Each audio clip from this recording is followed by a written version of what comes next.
This may shock a lot of you, but I could see myself retiring and living in this fifth wheel, with the exception of a couple things, which I'll cover a little bit later on.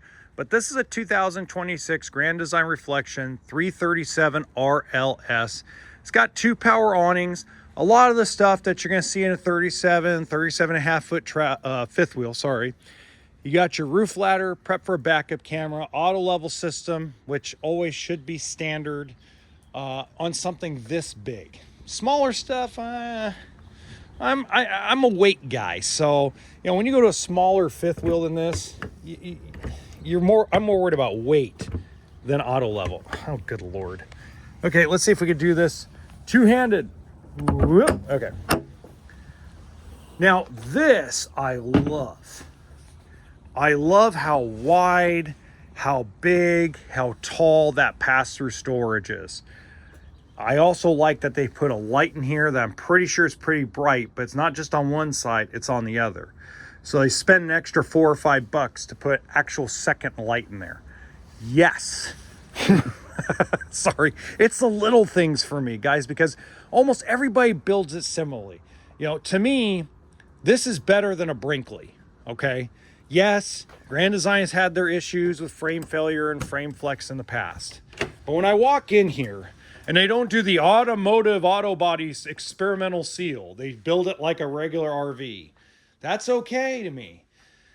That's perfectly fine. I still think this is way better than any Brinkley. I really do, okay? And I'm not the biggest fan of Grand Design, Solitude, or Momentum, but I love their reflection line. It looks great. Okay, now why could I live in this? Well, first of all, they already show you the storage in the ottoman right here. And then if you look here, I'm a double beer guy. So I'm either going to have a beer and a shot, or I'm going to have 2 beers on me when I'm camping. How many cup holders are there in the theater seating? That's right, people, 4.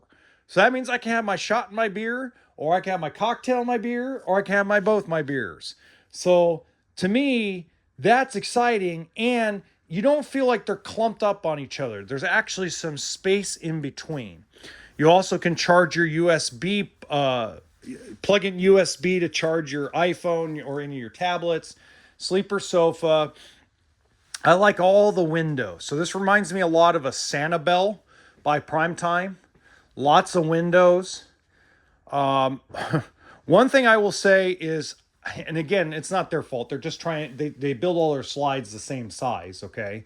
And again, shorter, smaller, lower profile fifth wheel.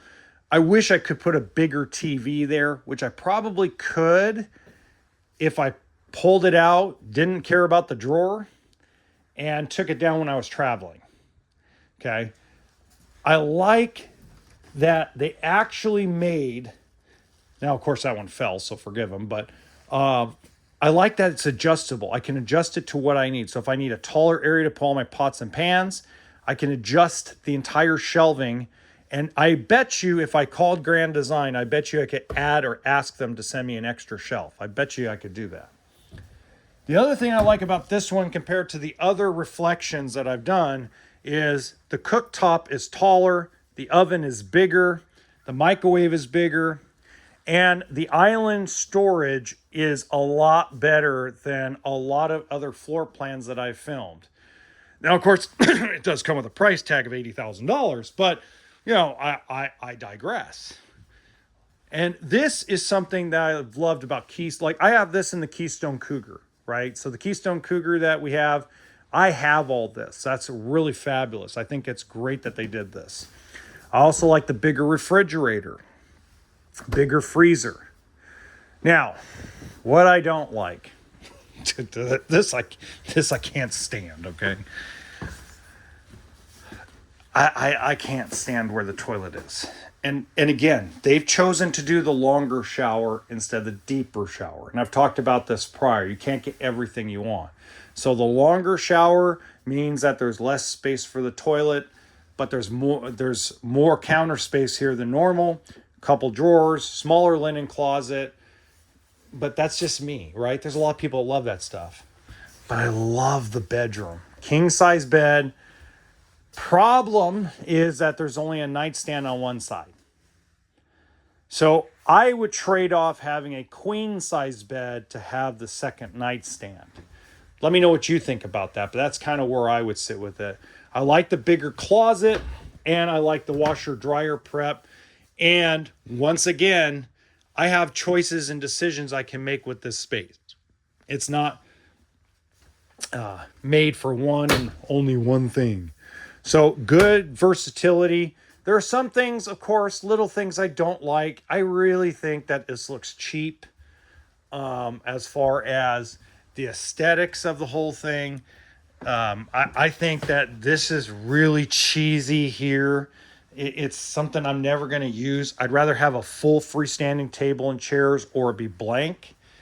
I think this right here is just completely cheesy, and I'd rather have the pull down shades. There are things I don't like, but the floor plan looks fabulous. I think they've done a really good job with the kitchen setup. I think that's probably the best kitchen out of everybody that builds this floor plan. So again, we always talk about give and take, give and take. There's always things that you're going to love and there's always things you're going to hate. So it's just what's the most important to you. Now, I'm going to show you a floor plan very similar to this that has almost everything the opposite as far as the aesthetics, but I really kind of like, really, it looks kind of cheesy. But in the top right hand corner of this video, you'll actually see that walkthrough video. And just remember that RV always stands for toolkit and sense of humor.